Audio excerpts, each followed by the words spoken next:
After finishing the last Bond movie, I wanted to try and find something that I've never done before.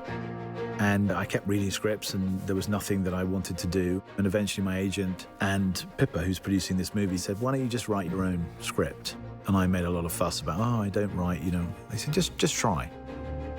This film is very much Sam's passion project. It's a thing that he had in his mind for a number of years and was just looking for a way to get the chance to make it. The idea for the movie came from when I was a very small kid. My grandfather fought in the First World War. His name was Alfred Hubert Mendes, and he went to war in 1917. He was a messenger on the front lines, and he was given the job of carrying the message from post to post. And I started with this fragment, really.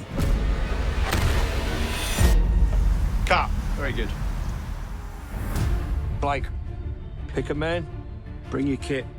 The movie's based around the journey of two men, and I wanted the audience to have a relatively new experience with those men. I wanted to feel that they didn't know them. And it's a real luxury to be able to make a movie on this scale with two actors who really are, relatively speaking, new to the game.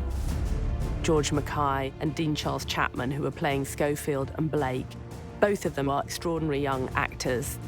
George embodies some of the qualities that I was looking for. There's something about him that's slightly old-fashioned and internal. And then Dean-Charles Chapman, who plays Blake, is a wonderful, instinctive actor. Must be something big if the General's here.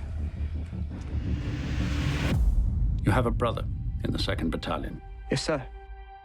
They're walking into a trap. Your orders are to deliver a message calling off tomorrow morning's attack. Fundamentally, it's a very simple story. Two men have about 8 hours to get from one part of the Western Front to another. Action! You've got to cross into enemy territory on a race against time to deliver a message that will save 1,600 lives. Let's talk about this for a minute. Why? If we're not clever about this, no one will get to your brother. I will. Blake is the heart of the film. It's Blake's love for his brother which accelerates the story and gets them moving. Come on! In many ways, the movie's about that friendship and what happens to it. They help each other, but in ways they don't really fully comprehend. If you don't get there in time, it will be a massacre. Good luck. From the very beginning, I felt this movie should be told in real time. Every step of the journey, breathing every breath with these men, felt integral. And there is no better way to tell this story than with one continuous shot.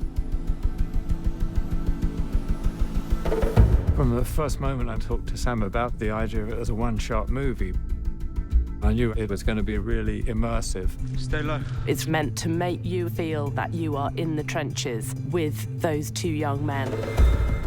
And the camera never, ever comes away from the two characters.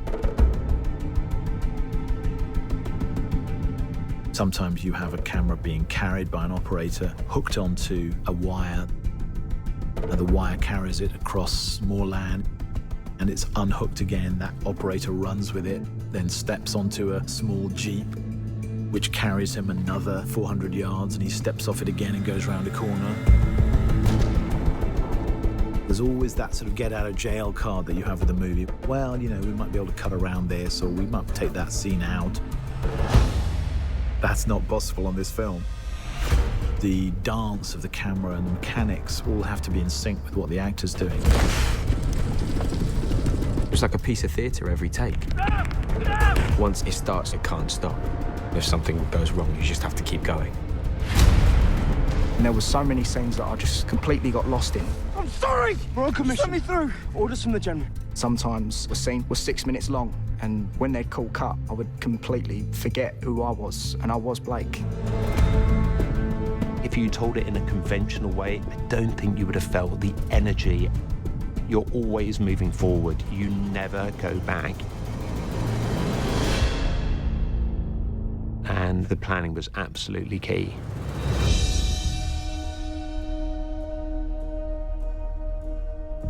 The challenges of prepping this movie are the challenges of prepping a normal movie times about 5. We had to measure every step of the journey. In the early days of rehearsing, me and Jules, Sam and Roger turned up to this open field that was pretty much nothing there other than grass. And we had the script in our hand and we literally just walked and talked every single scene to see how long it took us to get from A to B. The scene has to be the exact length of the land, and the land cannot be longer than the scene, and the scene cannot be longer than the land. And so you have to rehearse every line of dialogue on location. And that's where it overlaps with doing theatre, because the world has to be crafted around the rhythm of the script. We had a lot of group conversations about the sets, whether it was over models or illustrations that Dennis had done. We wanted to understand the physicality of what we had to build. We built over a mile of trenches. To dig it was quite a task. When we were digging, we were still doing rehearsals, we were still staking out the trench lengths so that we could hone in the exact distances that we needed.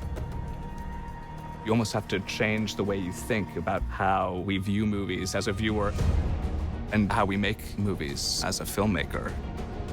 The art department, more than anyone, has been really affected just figuring out the scale of how large these sets need to be. It's a highly choreographed piece, so every inch has to be accounted for. It was an amazing amount of work. Every place that we went was a magnitude of problems to solve. You have all these locations that are basically just ground, and you have to create something out of it. Roger and Dennis had to work together to figure out a set that could incorporate where the camera needed to be, making sure it felt natural and organic within the scene. With the timeline and the ticking clock, when you start the film, there's no turning back. And the myriads of problems that come up, everything will hit you, and everything did hit us in order to create the spaces that we did. Let's go back to one. This film does not take place in a series of interiors. This is endless exteriors. No location ever repeats, so you're constantly moving through landscapes. Being such an exterior movie, we're very dependent on the light and the weather. And we kind of realized, well, for a start, you can't really light it. Action. Because, you know, if you were running down a trench and turning around 360 degrees, there's nowhere to put a light anywhere. And because we were shooting in story order, we have to shoot in cloud to get the continuity from scene to scene. So some mornings, the sun would be out and we couldn't shoot. So we would rehearse. And we're rehearsing. And then we'd be waiting around, everyone with their eyes up in the sky, trying to see how long it'd take for the sun to move behind the cloud.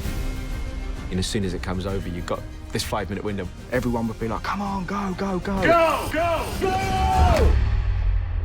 So you are also in the lap of the gods. One of the key elements in realising this film has been Roger Deakins' input. From the very early days, Roger was right by Sam's side, working out exactly what it was that Sam was looking for. Anytime I shoot a film, I want to put the audience in this world. Whether it's a fantasy world or a real world like 1917. There's a scene where they had all these flares going up over the top of the town, and those flares were lighting the whole scene. So we needed to figure out how much time the flares needed to be in the air to get the look we were after. They had this model where they were testing which way the shadows moved. What was key was the way the light fell through the windows to create the shadow and the layers of light. It almost feels like the ground beneath his feet is moving because the light is moving. There's something nightmarish about it and strange.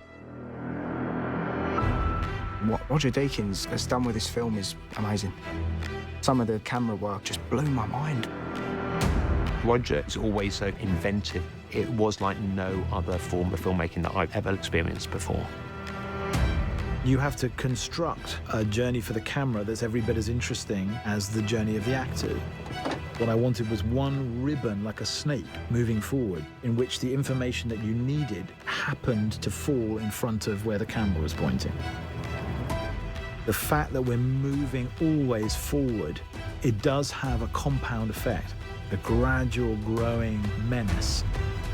And that constant sense of threat of what isn't seen, of what might be around the corner, is baked into the DNA of this movie.